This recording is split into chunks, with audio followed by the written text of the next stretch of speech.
我从小能听懂鸟语，却被父亲视为妖孽。父亲，别不要我！丢在乡下10几年，无人理会。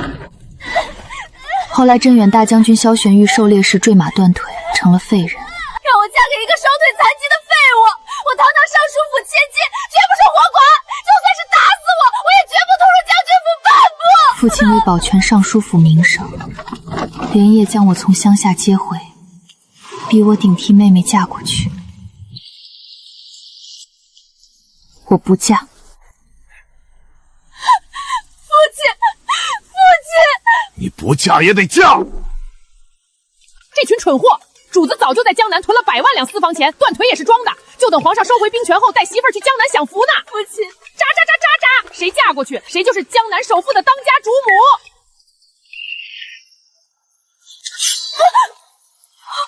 别死了，这亲我替你结。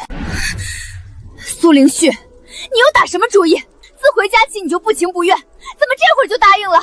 我没打什么主意，只是妹妹，你可想好了？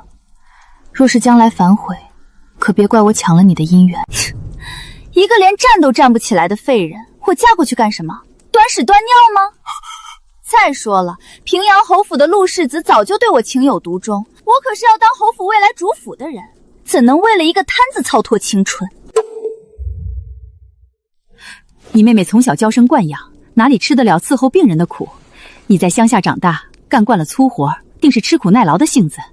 大将军可是朝廷正一品，你嫁过去就是将军夫人，这荣光可不是人人都有的。你也别奢望什么，这已经是为父能给你寻到的最好的亲事了。这一家人可真能装，明明就是嫌贫爱富，还说得这么冠冕堂皇。姐姐这副样子，一看就是做惯了下贱活计的，你定能把大将军服侍得舒舒服服。这福气我就不跟你抢了。不跟我抢，那是最好。也不怕让你知道，你妹妹已经和世子爷有了首尾，总不能让她一女侍二夫吧？更何况你妹妹嫁入侯府，能给尚书府带来极大助力。凌旭，你向来最懂事，应该为这个……不是我懂事，是父亲权衡利弊之后，懂得怎么把我的价值榨干罢了。逆女！谁让你生来就古怪，好好的正经千金不当，非得跟那些扁毛畜生打交道。大将军是个舞刀弄枪的糙汉，配你这种野丫头正好合适。嘎！什么平阳侯府，早就被皇上盯上了。主子这次装残废，也是为了暗中调查侯府谋反的罪证。等罪证一做活，平阳侯府上下全得死啦死啦的。别说了，我嫁便是了。管家，送去将军府，绝不能出岔子。这便好了，到底是一家人。安顿好你妹妹和世子爷的婚事，我们再跟大将军定下你过门的吉日。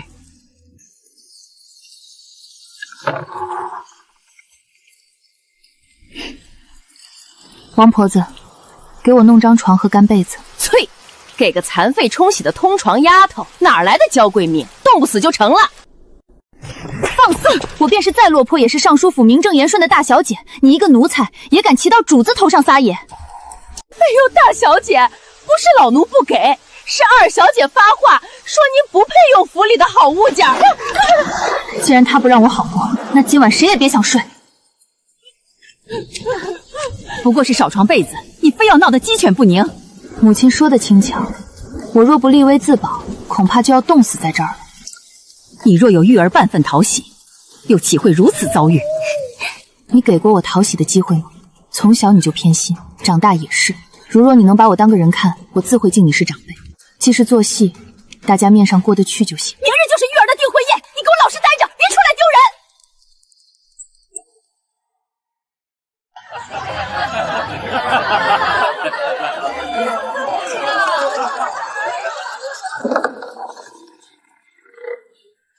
往后我诰命加身，你连给我提鞋的资格都没有。狗改不了吃屎，落到这步田地还跟这些畜生混。当心去了将军府，人家把你当妖女，一把火烧成灰。这蠢货懂个屁！主子在江南建了百鸟园，全是奇珍异兽，就等女主人去享福呢。不劳妹妹费心，你还是多摸摸自己的脖子，看那脑袋能安稳待几天吧。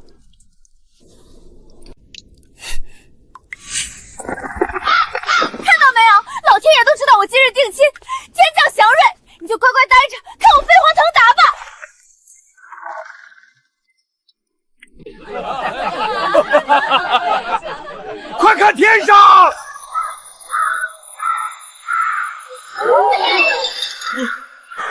是苏灵旭，一定是他干的！快把他给我拉出来！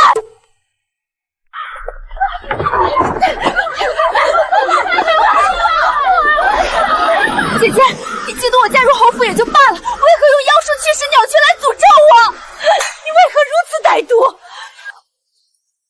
玉儿好不容易结了这门亲，你非要搅黄了才甘心吗？我在乡下过得安生，是你们把我绑回来的。现在天上飞几只鸟，你们也往我头上扣屎盘子。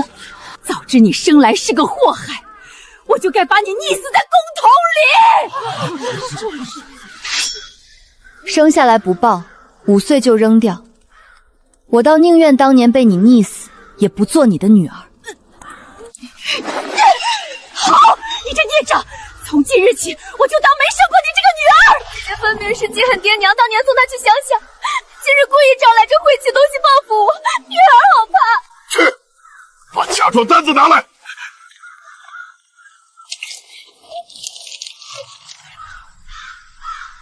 你既然做错了事，就得给玉儿赔罪。原本给你备了12台嫁妆，如今扣下8台添给玉儿，你带4台滚去将军府。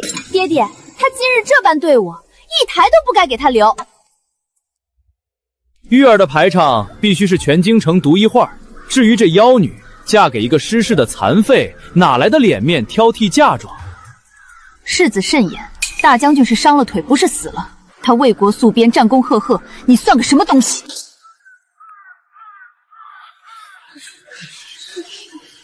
逆女，你竟敢辱骂小侯爷！爹爹，您看，他今日这般作态，根本不在乎我们尚书府的死活，您休要再管他了。想让我替嫁，却连1台嫁妆都不给，只怕明日全京城都会传篇尚书大人卖女求荣，那便与你断绝关系，以通房丫头的身份，用一顶小轿将你抬进将军府。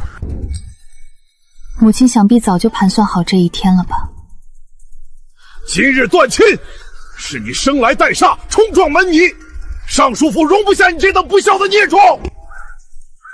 既然话都说到这个份上了，那就签断亲书吧，白纸黑字，生死荣辱，再无瓜葛。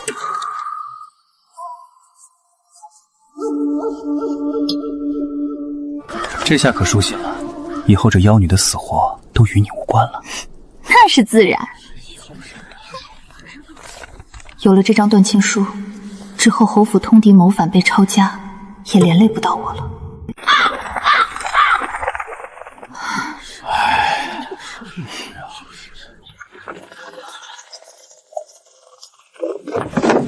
尚书大人，我家将军收到新换的更切了，甚是满意。这是将军特意给新夫人准备的嫁衣，大婚当日方可打开，还请当日务必由夫人亲自穿上。这大将军难不成还有什么癖好？将军不日便要南下休养，婚期定在2天后，断不可改。2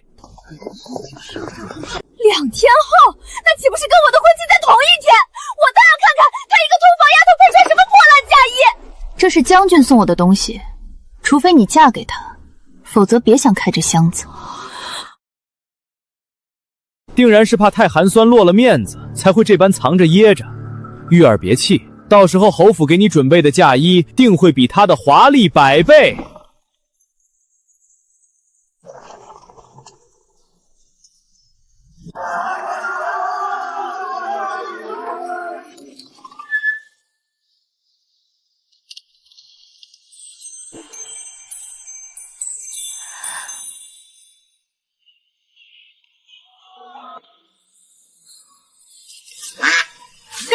主子眼光真毒，夫人穿上这身简直是仙女下凡。这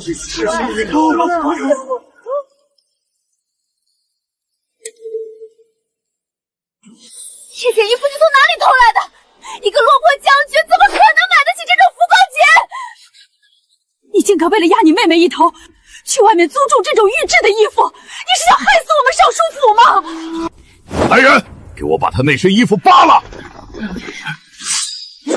谁敢碰我一下，我今天就让他血溅当场！二小姐，嫔言带来了。扒不下他的衣服，就给我拔光这只畜生的毛！痛死本大爷了！夫人救命啊！主子怎么还不来啊？傻眼了！这是将军送来的定情信物，你们伤他，将军定会让你们付出百倍代价。一个连床都下不了的残废，能让我付出什么代价？苏凌旭，你若不想这只破鸟被我当场炖了，就乖乖把衣服脱下来。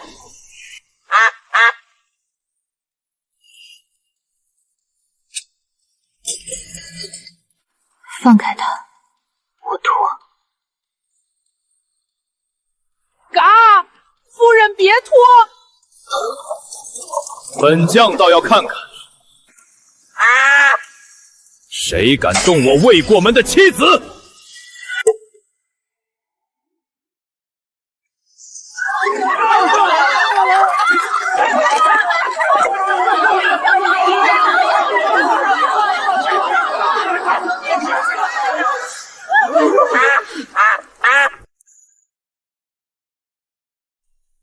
哎呦，大将军，您这千金之躯怎么亲自来了？怎么，本将不能亲自来？将军想来自然是能来的，只是这亲事咱们不是商量好了吗？送去的更帖上白纸黑字写的清楚，就是让苏凌旭这丫头过去做个通房小妾。通房小妾？这种乡下养大的野丫头，原本就是个上不得台面的贱妾，哪里配得上您亲自来接？您坐着歇息，下官这就让人把她捆了，塞进小轿里送过去。将军莫怪，这丫头性子野，污了您的眼。既然您到了，我们定会给您个交代。幸亏本将今日亲自来，不然竟不知自己未过门的妻子，在尚书府受的是这般非人的待遇。将军，误会，这全是误会啊！是这孽障太不懂规矩了。今日原本是他妹妹出阁的大喜日子，可这孽障不知从哪儿借了这一身玉制的大红嫁衣。将军您看，这浮光锦是他这种身份配穿的吗？他非要在这时候穿出来，就是存心想抢他妹妹的风头，存心想让外人笑话咱们尚书府家教不严。这哪是成亲，这简直是丢尽了尚书府的老脸啊！下官这也是为了将军府的名声着想，正让人扒了这身衣服，好让他换上妾室该穿的粉衣呢。是啊，将军，这丫头在乡下野惯了，没人教导，真是不知天高地厚，还不快把那粉衣拿过来！我们这也是怕她这副德行，往后若是直接进了将军府，再冲撞了将军您的贵体，那才是万死莫赎。这才想着在出门前替将军提前教训教训他，让他知道尊卑贵贵，教教他咱们大户人家的规矩。教教他规矩？还愣着干什么？没听见将军的话吗？赶紧去把粉衣拿来！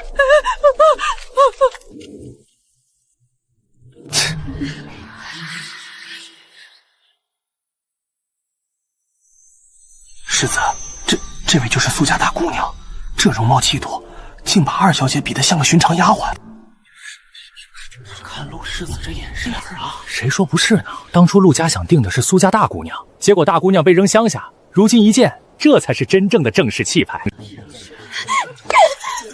子哥哥，你干什么呢？陆之薇，今日是你我大喜的日子，满京城的贵客都在看着，你盯着那个在乡下长大的野丫头看什么？你把我的脸往哪儿放？玉儿，你胡思乱想什么？本世子只是在想，这等愚质的衣服穿在那种人身上，实在是晦气。世子爷说的对，这孽障就是存心膈应大家，抢玉儿的风头。世子莫恼，这种不知廉耻的野丫头不值得您动气，下官这就处理了她，绝不耽误玉儿的吉时。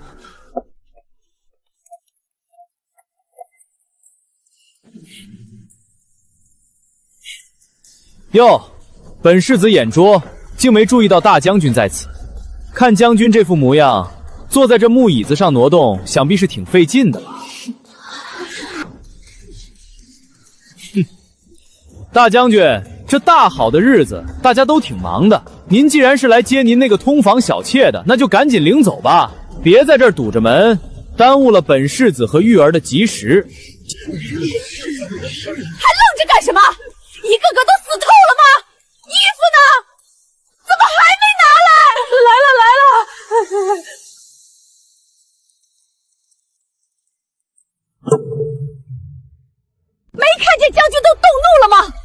是这贱婢今日穿着这身大逆不道的衣服进了将军府，咱们尚书府满门都要跟着掉脑袋！赶紧给我上去，把他身上这层不知廉耻的红皮给我扒下来！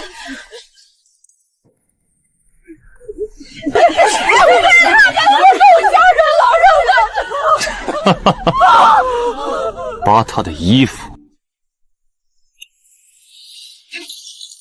本将倒要看看谁长了10个脑袋，敢在本将面前动他一根汗毛！本将今日是带着8抬大轿来迎娶我明媒正娶的正妻，谁敢动他？8抬大轿迎娶正妻，不是说只是个冲喜的贱妾吗？这大将军莫不是疯了？为了个乡下丫头，就要动用正妻之礼？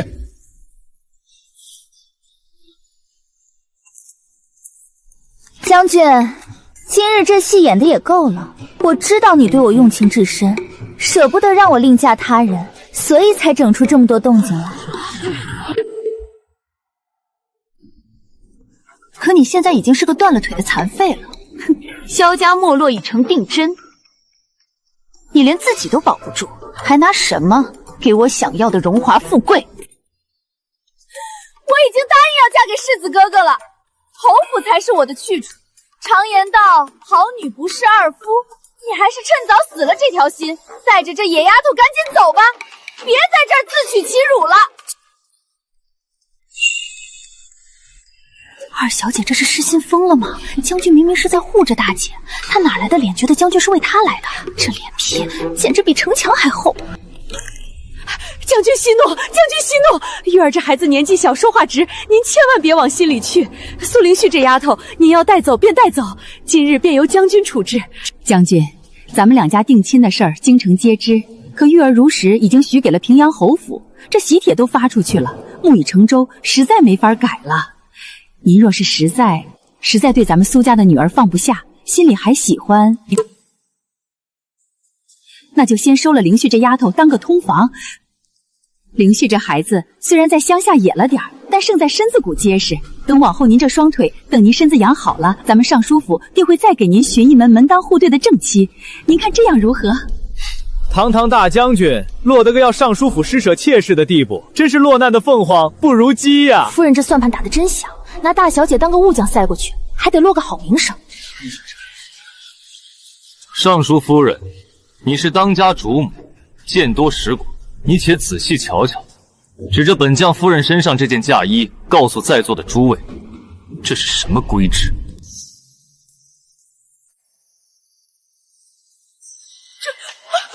这是浮光流金锦，这规制，这是正一品诰命夫人才有资格穿的浮光流金锦。她一个卑贱的通房丫头，竟敢私穿这种衣服，这是御制，这是蔑视皇权，这是皇后。既然你这位尚书夫人如此清楚大清律法，知道这衣服的规制意味着什么，那谁给你们的狗胆，敢扒本将一品夫人的衣服？一品夫人，大将军莫不是气疯了？那苏家大姑娘不是被赶回来的吗？怎么就成了一品夫人了？将军，您莫不是在说笑吧？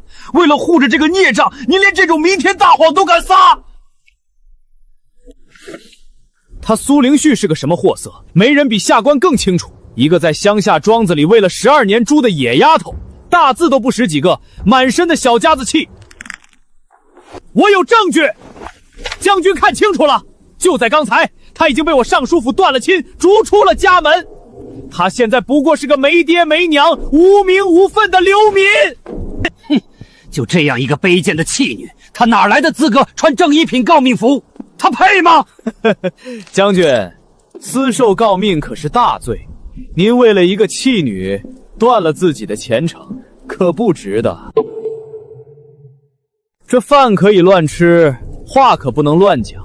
本世子倒是好奇了，莫非大将军最近在病榻上养伤之余，还立了什么通天的奇功，竟能惹得皇上如此体恤，越过礼部，直接赐下这等越过规制的皇恩之物？将军可得当心啊！私自抬举一个乡下来的贱妾，甚至胆大包天到伪造一品诰命，这往小了就是失心疯，往大了说，那可是要杀头的欺君重罪。世子所言极是。将军，您为了给这个逆女撑腰，连脑袋都不想要了吗？圣旨在此。见圣旨如见圣上，尔等还不下跪？圣旨，竟然真的有圣旨！奉天承运皇帝诏曰：镇远大将军萧玄玉为国戍边数载风霜，战功卓著，其心可嘉，其劳苦功高。大将军婚期在即，特赐正妻之礼以彰皇恩。其家苏灵绪温良敦厚，德才兼备，特提前册封为正一品诰命夫人。钦此。凭什么？老天爷，正一品啊，那可是诰命夫人的顶端了。谁说不是呢？陆氏子妃虽然贵重，可按规制也不过是个从二品。这大姑娘进门就是一品，往后二小姐见了亲姐姐，还得先磕头行礼呢。我费尽心机，甚至不惜勾引世子，才抢来的这门婚事，到头来竟被这个乡下野丫头压了一头。尚书大人，圣旨在此，现本将的夫人可还有资格穿这身衣服？臣苏某接旨，谢主隆恩。世子哥哥，咱们刚才被这明皇锦斗晃了眼，倒是忘了这圣旨封的再高，他家的主就是个连站都站不起来的摊子。玉儿说的对，大将军伤了根本已经是废人一个，等过几天皇上收回兵权，这将军府也不过是个空壳子。姐姐，妹妹在这恭喜你了，这正一品的诰命确实风光，往后你可得好好服侍将军，毕竟将军这腿可全指望姐姐这一双圣旨封过的贵手了。尚书大人、陆世子，你们且记好了，今日苏灵绪所受的每一分委屈，他日我萧玄玉必从你们陆家和尚书府连本带利的讨回来。今日你们这般欺辱我夫人，他日本将定要你们100倍偿还。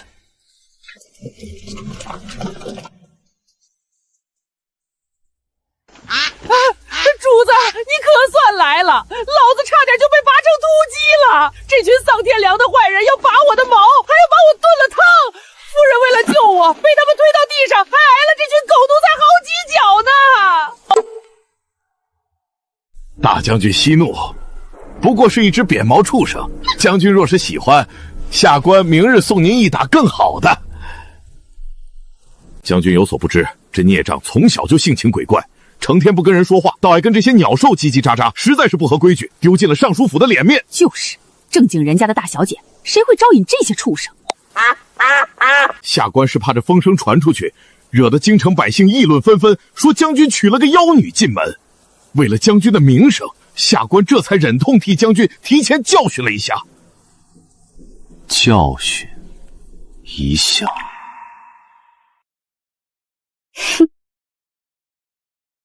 是吗？尚书大人真是好大的官威啊！打着为本将正名声的幌子，连本将亲自送来的聘礼，本将最心爱的活物也敢动。我是一只鸟。铁甲卫听令，将刚才拔毛的那几个奴才给本将揪出来。他们怎么拔的大雁，你们就怎么拔，拔光他们的头发和指甲，一片也不许留。大将军饶命啊！是二小姐吩咐的，大人救啊！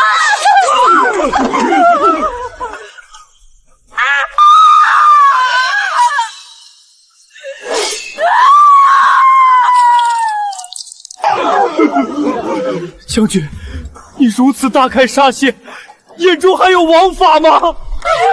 王法？本将的夫人被欺辱时，世子的王法在哪儿？将军，这尚书大人，今日没动你，是念在皇室颜面上，留给你最后一点面子。但你记好了，从今往后，若再敢给我夫人一根指头，本将便活剥了你的皮。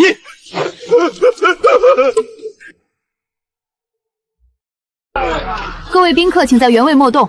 今日正好替我做个见证，尚书府嫌我生来古怪，不配做苏家女。刚才在大殿前，尚书府与我尚书灵旭以立字据签下了断亲书。从今往后，我苏灵旭与尚书府再无瓜葛，我只是萧玄烨的妻。这尚书大人真是糊涂，这一边是断了亲的诰命夫人，一边是惹下祸的侯府世子，这算盘算是彻底打崩了。从此以后，苏家这位大姑娘跟尚书府可真是半点瓜葛都没了。白纸黑字，天理昭皇。今日当着满京城贵客的面，我苏灵旭与尚书府恩断义绝。从此往后，你们尚书府是死是活，是荣是辱，都与我苏灵旭再无半点瓜葛。也请父亲和世子爷记好了，平日里你们钻营算计也就罢了，千万守好自己的脖子，可别哪天犯了抄家灭族的大罪，再厚着脸皮来攀扯我们将军府。到那时候，我苏灵旭绝不识得苏家大门往哪里开。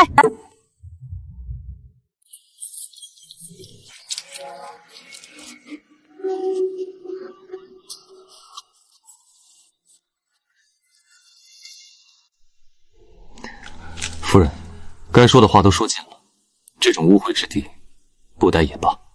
走，我们回家。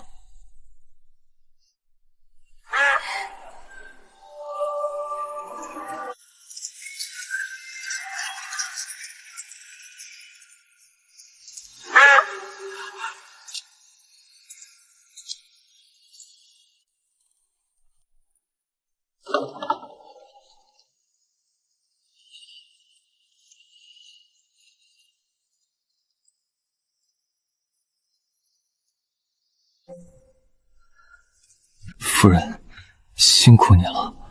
今日尚书府那一遭，本该由我护着你走进来，可我这身子刚刚未来得及，现在才换上这喜服。嘎！主子太能装了，这演技简直能去梨园领赏了！嘎嘎嘎！什么废了？他的腿明明比牛还壮。刚才在书房里，为了试着轮椅灵不灵，他一个人在那儿虎虎生威的练了一整套拳呢。嘎嘎！夫人，你别信他。他为了今晚洞房不给你丢脸，他刚才在耳房里背着人偷偷吃了一整瓶十全大补丸。嘎嘎！现在他那是满腔热血没处撒，搁这儿装什么娇弱的小白脸呢？萧玄烨，你到底还有多少惊喜是我不知道的？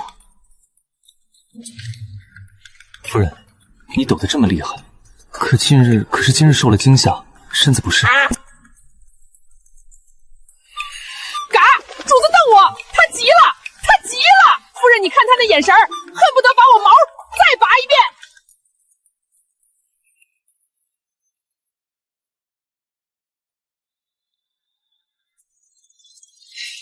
这扁毛畜生，当真是留不得了。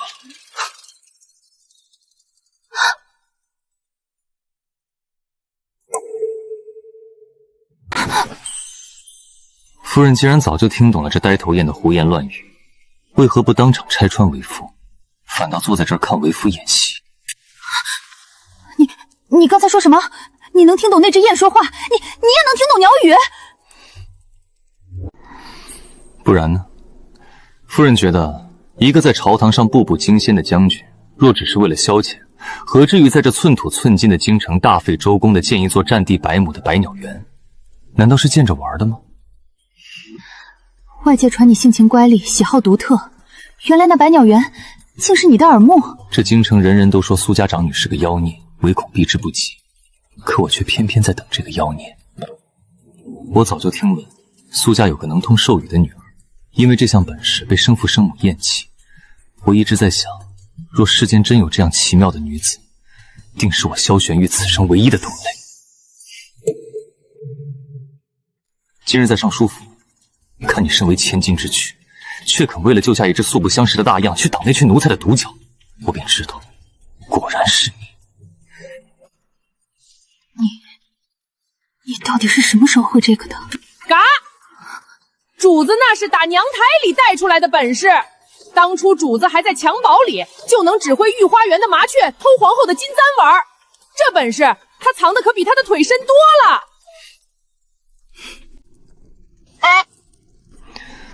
那大雁说的没错，这种本事我生来就会。当初在北京沙场，人人都说本将用兵如神，总能未雨绸缪。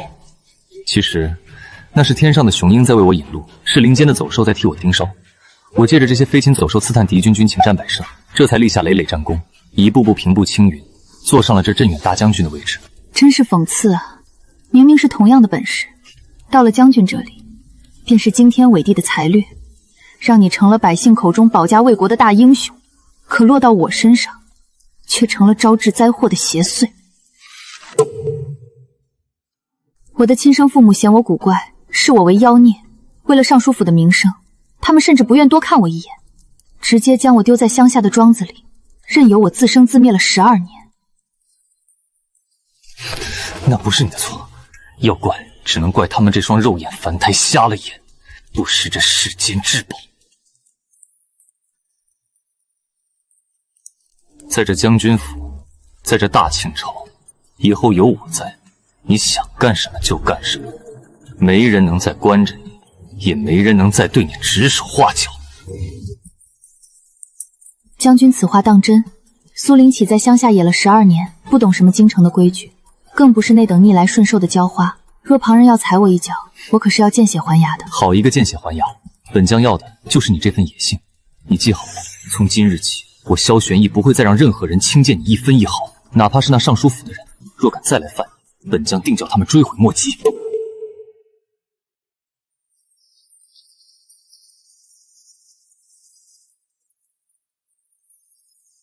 今日尚书府为了巴结侯府，不惜和我当众断亲。陆之燕更是在一旁看足了热闹。既然是死敌，那便没必要留情。夫人，想不想看一出好戏？好戏就在明日。无论是眼高于顶的平阳侯府，还是那见风使舵的尚书府，他们全家上下都会迎来一场足以泼天大劫。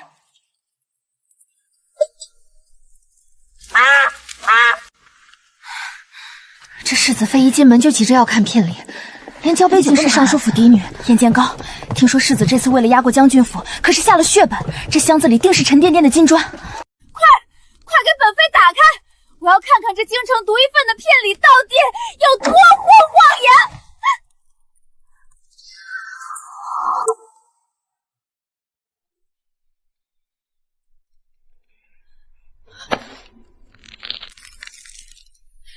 这是什么东西？这到底是什么东西？陆之征，你给我解释清楚！我的金砖呢？我那斗大的夜明珠呢？你明明说要让我成为全京城最风光的女人。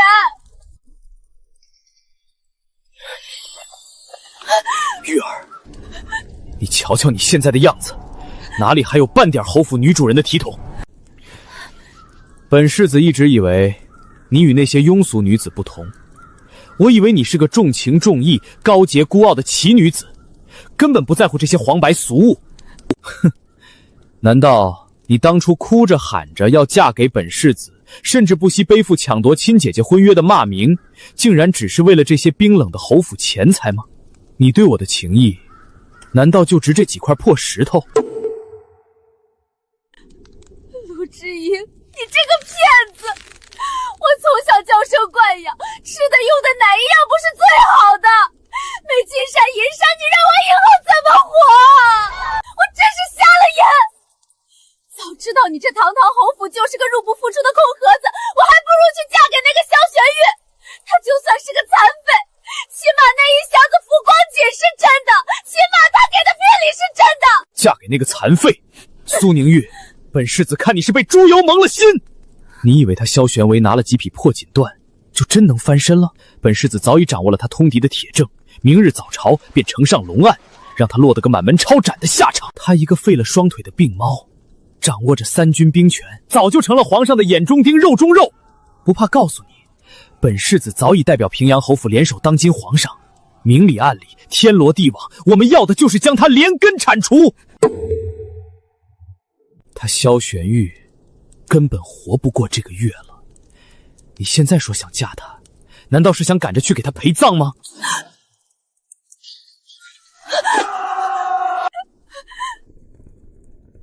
你说的是真的？萧玄玉真的要死了？那苏灵旭呢？苏灵旭那个乡下来的贱人呢？他现在可是名正言顺的将军夫人，萧玄玉要是倒了，他也会死吗？玉儿，你可真是问到点子上了。覆巢之下，焉有完卵？既然要铲除萧家，自然是斩草除根，一个活口都不留。将军府一旦被抄家，那就是谋反的死罪。苏灵旭那个野丫头不是最爱显摆那一品诰命的身份吗？等御林军冲进去的时候，他那个一品诰命的头衔，就是第一个被送上断头台的靶子。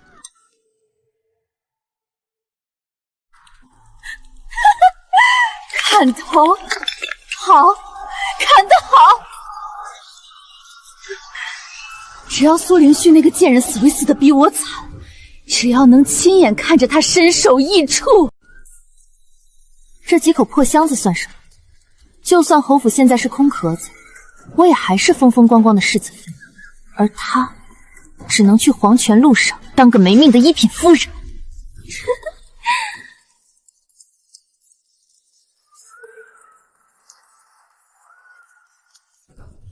玉儿，你且乖乖等着，莫要再为了这些碎石头哭闹，平白丢了本世子的面子。只要按计划行事，等那短命的大将军一死，本世子身为皇上的心腹，便能顺理成章地接管他手里的所有兵权。到时候，那将军府的家底、塞外的贡品，还有你想要的所有金银珠宝，还不全是你一个人的？你要什么样的荣华富贵，本世子给不了你。到那个时候，你便是这大庆朝权力巅峰的女人，整个京城，除了深宫里的皇后，就属你苏灵玉最尊贵。谁还敢提你那个被砍了头的残废姐夫？最尊贵，好一个最尊贵！世子哥哥，你可一定要让那贱人死得透透的，我要亲眼看着他断气，看着他的一品诰命符被鲜血染透。到那时，我定要穿着最华丽的宫装去送我那好姐姐最后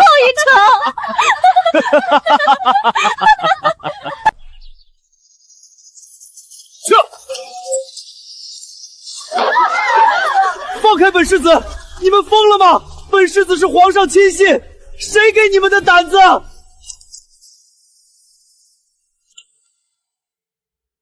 老实点，奉旨捉拿反贼，带走！世子哥哥，救命啊！这到底是怎么回事？你们凭什么抓人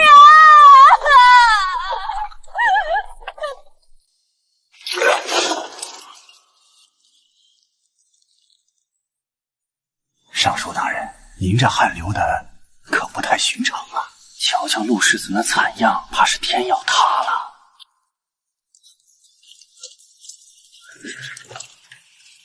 启奏圣上，平阳侯府陆家暗通敌国，私自倒卖军械，意图不轨。尚书府苏大人贪墨受贿，包庇罪臣，私自与反贼勾结，桩桩件件，铁证如山。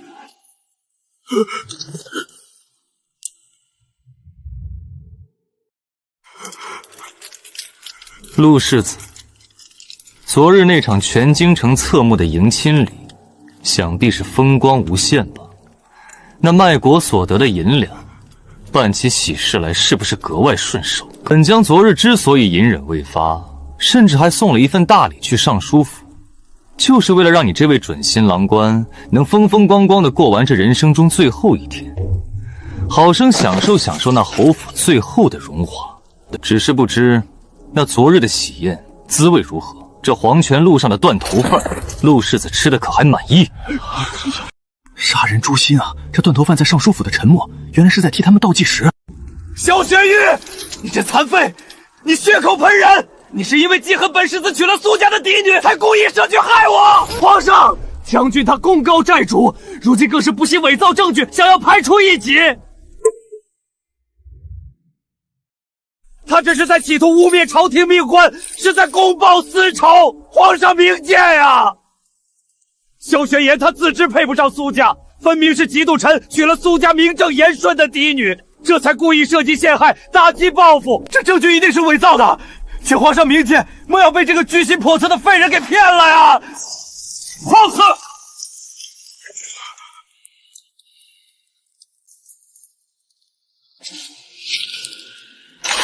朕看你是吃了豹子胆了！你真当朕是3岁孩童，能任由你这种酒囊饭袋欺瞒？你以为这些罪证是萧将军一人所查？睁开你的狗眼看清楚，这些铁证是朕与萧大将军在暗中整整查了半年的结果。朕亲眼看着他萧玄玉冒死拿回的证据，你竟然还敢在这里大放厥词，你还敢狡辩！皇上饶命，老臣知错了，老臣万万没想到平阳侯府竟是这等虎狼心肠啊！皇上，老臣是被侯府蒙蔽的呀，老臣也是受害者。老臣若是知道他们暗通敌国，便是拼了这条老命也要举报啊！瞧瞧，这还没流放呢，尚书大人就开始急着卖女婿了。这种势利小人，大难临头谁也不顾，真是可悲。皇上，老臣冤枉！老臣对大清忠心耿耿30年，全是这侯府孽障，他用花言巧语哄骗了老臣啊！求皇上看在老臣为朝廷奔波多年的份上，宽恕臣吧！忠心耿耿，你所谓的忠心，就是拿着朕赐给你的官威，去给倒卖郡县的国贼当挡箭牌。传朕旨意，平阳侯府勾结外敌，通敌谋反，其心可诛，即刻抄家，全族流放宁古塔，永世不得回京。是。苏尚书贪墨受贿，包庇重臣，不配再立于这金銮殿上。传令，即刻续夺其正2品官位，没收全部家产俸禄，一文一钱皆不得留。全家老小即刻贬为庶民，限1个时辰内给朕统统赶出京城。朕的大庆容不下这等肮脏祸害。皇上，家产全没了，这让老臣怎么活呀？皇上，老师，走！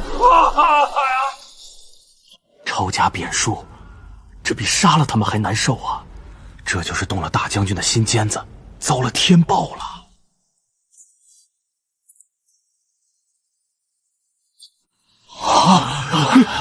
将军，大将军站起来了，这腿不是断了吗？难不成这些全是装的？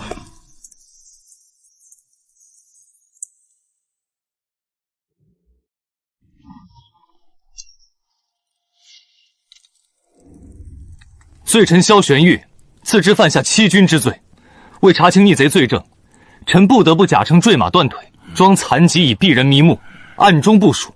臣欺瞒圣上，罪无可恕，恳请皇上责罚。如今朝堂毒瘤已除，臣已心力交瘁，恳请皇上准许臣交换兵符，辞去官位，归隐山林。爱卿，你这是做什么？你年纪轻轻，正是大庆朝的脊梁，正该是为国效力、大展宏图的时候，怎么就突然想着要养老了？若是为了这欺君之罪，朕恕你无罪便是，何至于此啊？皇上，臣意已决，并非只为避祸，而是臣已找到了比沙场更有价值的去处。皇上，臣在边关风餐露宿多年，看惯了血雨腥风，如今既然罪产已除，实在可心。臣生性散漫，不喜朝堂尔虞我诈，往后的日子，臣只想带着内子去那江南水乡建个园子，与鸟兽为伴，图个清静。为了去跟畜生打交道，竟然连兵权都不要了。自古英雄难过美人关，你看他提夫人的时候那眼神。况且昨日臣大婚之日，因为臣深陷政局布局，让夫人受尽了那帮势利小人的委屈与欺辱，臣心中有愧。往后的余生，臣须得日日陪着他，时时刻刻护着他，方能弥补臣对他的这番亏欠。这朝堂，臣是一刻也不想待了。萧玄玉若真能一次了交出兵权，都省了朕一番心思。爱卿当真是性情中人，朕本想让你继续守卫河山，可你为了夫人的一点委屈，竟连这统领3军的荣耀都舍得下。既然爱卿去意已决，朕若再强留，倒显得朕是不近人情了。准奏。臣谢主隆恩。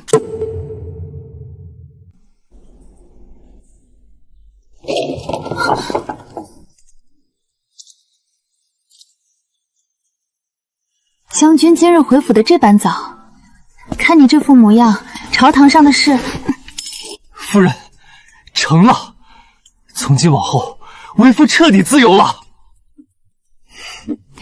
自由了，那兵符？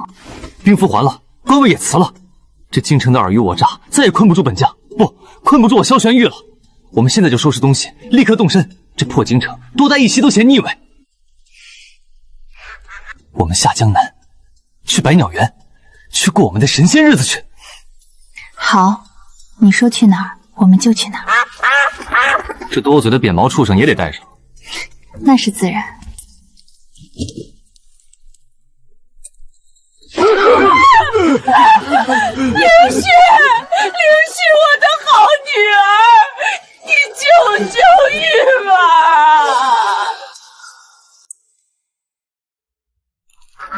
好女儿，千错都是我们的错，以前是我们猪油蒙了心，是爹娘对不起你。可玉儿毕竟是你亲妹妹啊！你瞧瞧她打小就是含着金汤匙长大的，娇生惯养的，连碗都没端过，哪受得了去宁府体流放的苦？那地方是会死人的。灵旭，你现在是将军府的一品夫人，说话顶用，你求求大将军救他一命吧，哪怕给他换个身份，留在京城当丫鬟也行啊。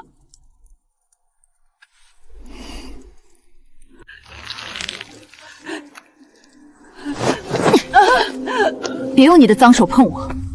当初你们为了保全那点名声，把我像扔垃圾一样扔回乡下等死的时候，怎么不提这血浓于水4个字？宁旭，以前是为父糊涂，可咱们到底是一家人，你难道真要看着我们去死？看清楚了，白纸黑字，生死荣辱再无瓜葛。从我签下这3个字起，你们的死活与我何干？站起来了，他竟然站起来了！萧玄玉，你根本没谈，你装病骗过了所有人，你这是欺君，你犯了欺君之罪！苏灵旭，你别得意，他这是要诛九族的大罪，你们都要死，你们全家都要给我陪葬！好啊！原来你们这般胆大包天，竟敢在皇上眼皮子底下演这出戏！萧玄玉，这可是诛九族的死罪！既然大家都拿住了死穴，那就别怪老夫心狠，立刻交出将军府的所有金银细软，全部家产，去帮我们疏通关系，免了尚书府的罪罚。没错，还得去打点人脉，给玉儿买个清白的新身份，再置办一套3进的大院子，让她舒舒服服的过下半辈子。若是敢说半个不字，老夫现在就拼着这条老命不要，去午门敲响登闻鼓，当众拆穿你的伪装，大不了大家鱼死网破，拉着你们一起下地狱。不必。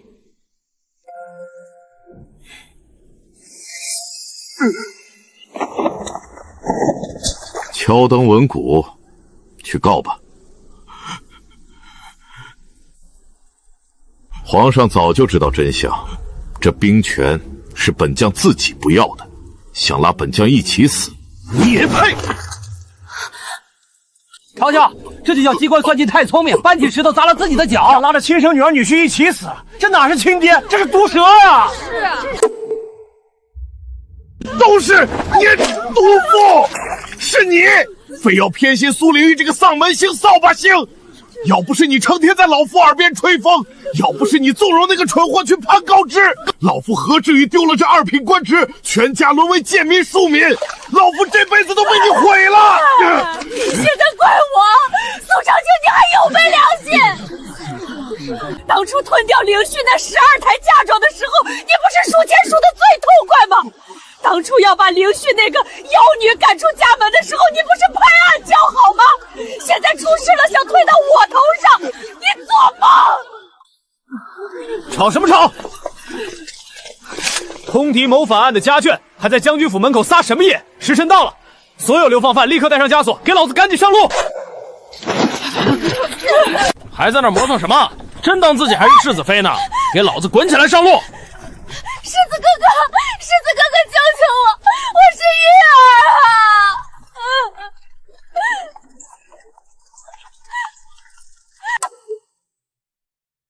求你跟大人求个情，让他们对我轻点。我可是你3媒6聘、明媒正娶进门的正妻啊！让开！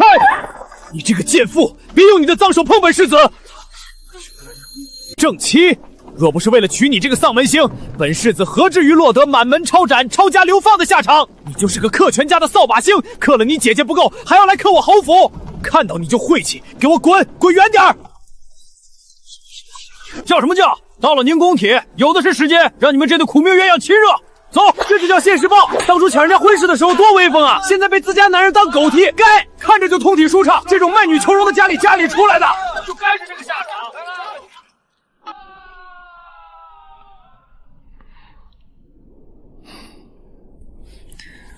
夫人，这场闹剧已经落幕，戏看完了，咱们也该启程了。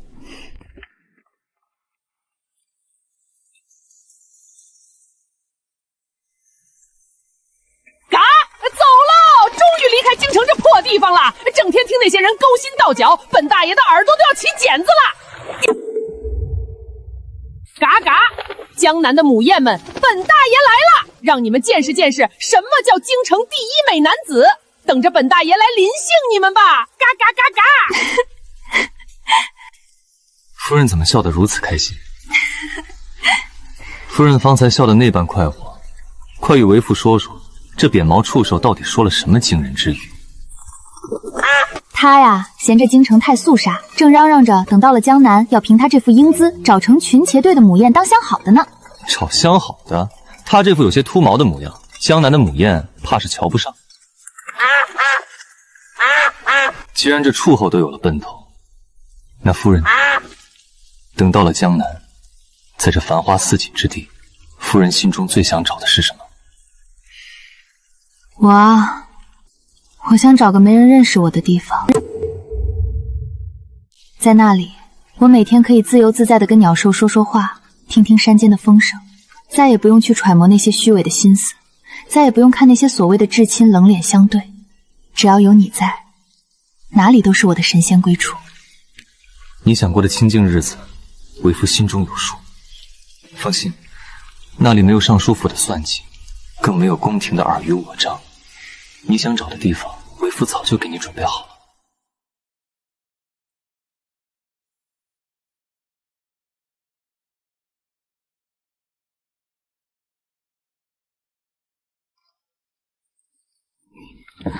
夫人您快看，这里的景致简直比画上的还要美上100倍。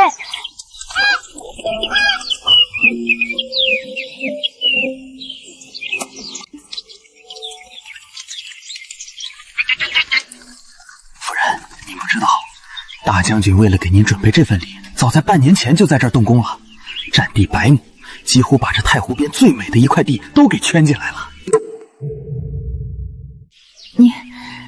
你竟然在此处为我建了这么大一座园子。不只是园子，这里面的一草一木、一鸟一兽，皆是你的子民。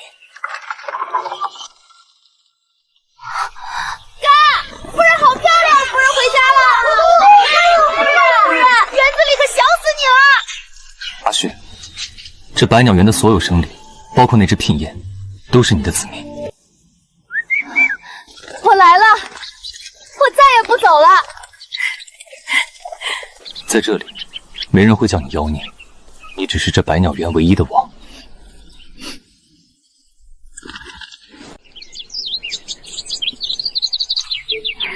夫人，这小家伙又在说什么悄悄话呢？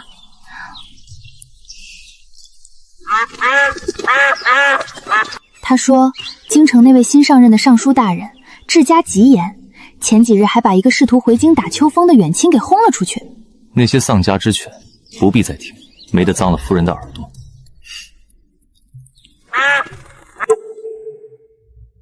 嘎，主子，他刚才还说看到那个陆之玄在流放路上跟人抢剩饭吃，被官差抽了好几巴掌呢，解恨，真解恨。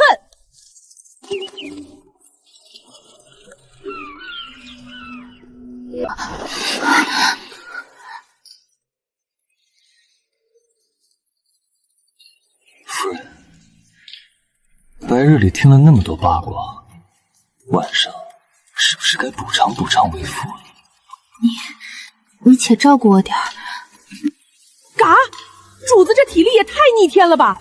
这都折腾了大半宿了，还没歇着。溜了溜了，夫人这嗓子都喊哑了，主子也真是在战场上那股子蛮劲儿全使这儿了，一点都不晓得怜不惜玉玉。主子耳朵也太尖了，快溜快溜！给本将滚远点！再敢偷听，明日就把你拔毛炖汤！我曾以为自己是这世间的异类，直到遇见他，从此山高水长，繁花满地，我们终于做了一对快活的神仙眷侣。